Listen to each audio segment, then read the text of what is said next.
This topic is pretty cut and dry for most people. Just watch everything in sub and act like dub doesn't exist, and that's 98% true.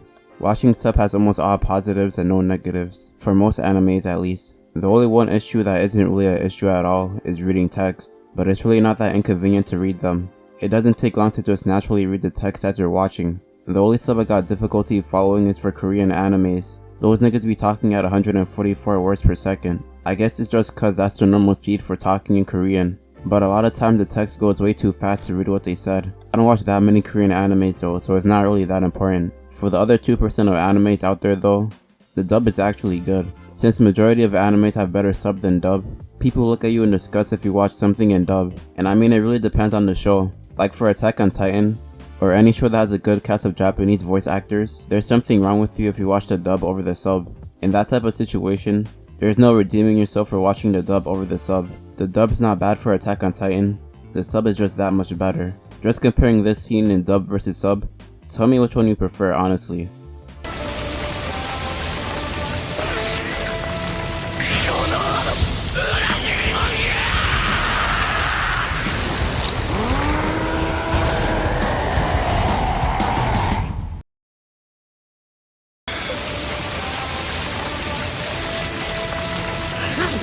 Damn you!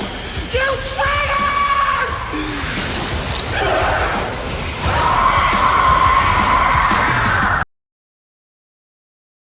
I think I was able to be a lot more forgiving on dubs after watching certain shows where the dub is as good or better than sub. Me like 2 years ago would probably have said the dub is terrible, with there being no exceptions. But there are animes out there where the dub fits it really well, so I wanted to highlight a few that actually have some good ass dub. The first I want to highlight, and the first anime I watched in dub, was Space Dandy. Scamboli Reviews put me onto this with that video he made about it.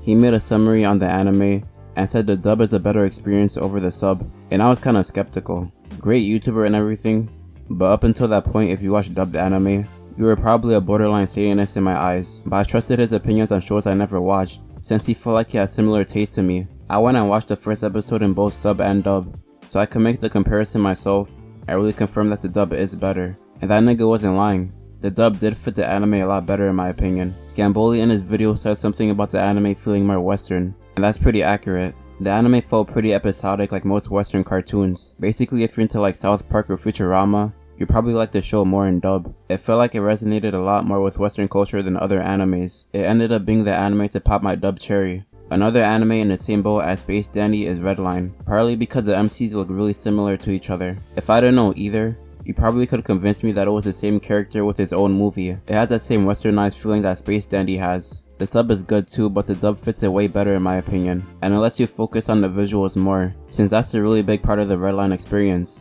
Probably the most visually appealing anime movie I've seen. The first time I watched the movie, it was in sub. I never heard anyone talk about the dub, so I never saw it as an option. The only time I really explore dubs in anime is when I see people mentioning it. If I don't see anyone saying how it's noteworthy, I assume it's bad or at least worse than the sub. But then I started to see people mention the dub here and there after watching it, and I saw clips of the dub. Ended up rewatching it since it's just a movie, and the dub was definitely more fitting. Before I get into the last one, I want to have an honorable mention. My friend is rewatching Hajime no Ippo in the dub, and he sends me clips of it on his phone. For some parts the dub looks terrible, but honestly it might not be that bad all around.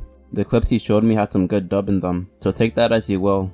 I won't say it's good or bad, but if you want to explore the Hajime no Ippo dub, be my guest. The next notable series I'm watching right now actually is Castlevania. It took me years to get around to watching it, but I finally did. I'm almost halfway into the last season, and I'm kinda split on the dub. By the way, the original voice acting for the anime is in dub, or English. So in this case the dub would actually be Japanese, and the sub would be English. That would be pretty confusing. So just know that when I'm talking about the dub, I'm talking about the English voice acting. And when I say sub, I'm talking about the Japanese voice acting. I see niggas get heated when people get this wrong, so relax. It's just for convenience sake. I watched Castlevania in sub, but I think it's tied with the dub. It wasn't until I was probably almost into season 3 when I noticed people saying the dub was good, so I checked it out and tried the dub. And it really was good. But I didn't want to switch to dub because I was already halfway in sub. For like an episode or two, I kept switching between the dub and sub, because I couldn't decide which one was better. I had 2 tabs open and I would watch the episode for like 3 minutes, pause it, and then continue it where I left off in the dub. But I wasn't gonna watch the rest of the anime like that, and since I was already watching it in sub, I just kept watching it in the sub. Some of you may say, but it takes place in Europe. English would be more culturally appropriate. That is a good argument you make, but I don't really care enough to readjust to the characters' voices. So cope.